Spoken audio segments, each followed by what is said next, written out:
আসসালামু আলাইকুম। আমরা সবাই সবার ব্যাপারে কম বেশি গীবত করে থাকি। বলা চলে এটা আমাদের কালচারে পরিণত হয়েছে, কিন্তু আমরা কখনো ভাবি না এটার পরবর্তী ধাপ কি হতে চলেছে। একটু ভাবো তো, তোমার হিসাব নিকাশ শুরু হয়ে গেছে। মানে আমি তোমার মৃত্যুর পরের জীবনের কথা বলছি, অবশ্যই দুনিয়ার জীবনের কথা নয়। পুণ্য একেবারেই কম, পাপের বোঝায় মিজানটায় পাপের পাল্লা নিচে নেমে আছে। আনাচে কানাচে খোঁজা হচ্ছে আর কোনো দু একটা পুণ্য পাওয়া যায় কিনা, যা দিয়ে জান্নাতে দৌড়াতে পারবে তুমি।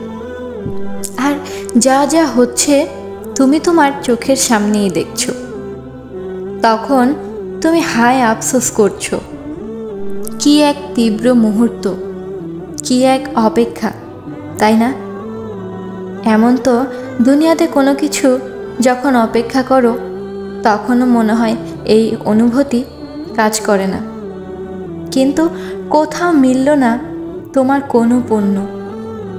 তোমাকে যেতে হবে তপ্ত আগুনের দিকে।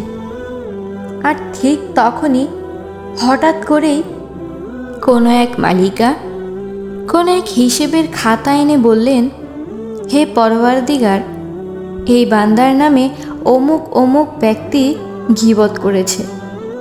তাদের সওয়াবগুলো, তাদের আমলগুলো এই বান্দার আমলনামায় যুক্ত হবে। আপনি দয়া করে যুক্ত করে দিন। আর ঠিক নিভু নিভু আশার বাতিটি জ্বলে উঠল। মিজানে তোমার পুণ্যের পাল্লা কিঞ্চিত নিচে নেমে এলো, আরও নেমে এলো, আরও একটু নেমে এলো। তুমি হাসি মুখে দৌড়ালে জান্নাতের দিকে।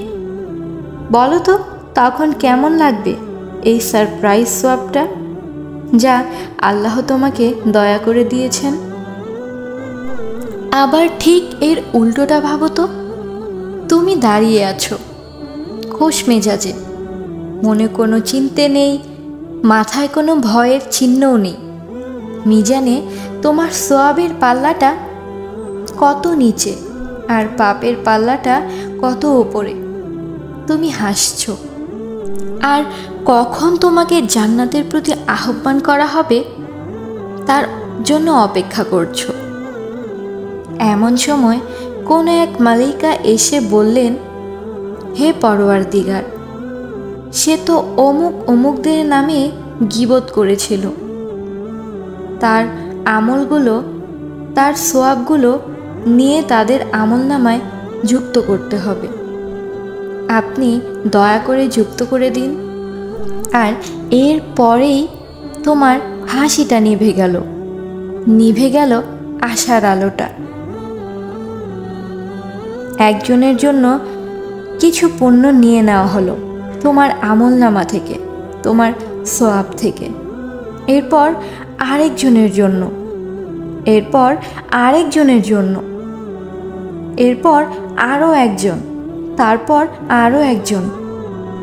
তুমি সব তাকিয়ে দেখছো কিভাবে পুণ্যের মিজান উপরের দিকে উঠে যাচ্ছে আর পাপের মিজান নিচের দিকে নেমে যাচ্ছে। তোমার পথ ঘুরে গেল জাহান্নামের দিকে। জাহান্নামে তোমাকে আহ্বান করা হলো। কি ভয় পেয়েছো? পুরোটাই কাল্পনিক। হিসাব নিকাশ কেমন হবে সেটা আমাদের হুবহু জানা নেই। সেটা তো মহান রব ছাড়া কেউ জানেন না। আমার দীর্ঘশ্বাস আসে আজকাল অন্যকে নিয়ে অবলীলায় সমালোচনা করা, উপহাস গালমন্দ করা, না জেনেই কটু কথা বলা হচ্ছে। এটা যে কতটা গুরুতর পাপ তা আসলে আমাদের বিবেকে ঘন্টা বাজায় না। করতে করতে এই পাপটা আমাদের কাছে সহজ হয়ে গেছে। না জেনেই আমরা মানুষকে অনেক ছোট করি, না জেনেই আমরা একে অপরকে দোষারোপ করতে থাকি, না জেনেই আমরা একে অপরের মনে কষ্ট দিয়ে থাকি। কিন্তু আমরা আসলে পরকালের কথা একবারও ভাবি না। অথচ এই বিষয়গুলো নিয়ে কোরআনে আয়াত এসেছে, হাদিস এসেছে। কত বাজে স্বভাব হলে মহান আল্লাহ রাব্বুল আলামিন ও তার হাবিব সাল্লাল্লাহু আলাইহি সাল্লাম এই নিয়ে সাবধান করেন। একবার ভাবো তো, হে মুমিনগণ, কেউ যেন অপরকে উপহাস না করে, কেননা সে উপহাসকারী অপেক্ষা উত্তম হতে পারে, এবং কোনো নারী অপর নারীকেও যেন উপহাস না করে, কেননা উপহাসকারিণীও অপেক্ষা শ্রেষ্ঠ হতে পারে। তাই তোমার হাতে এখনো সময় আছে।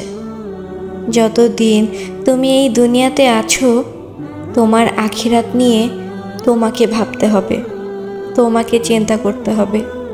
কারণ তোমার কোনো আপনজন বা অন্য কেউ তোমার পরকালের জীবনের কথা চিন্তা করবে না, তোমার কবরের জীবনের কথা চিন্তা করবে না।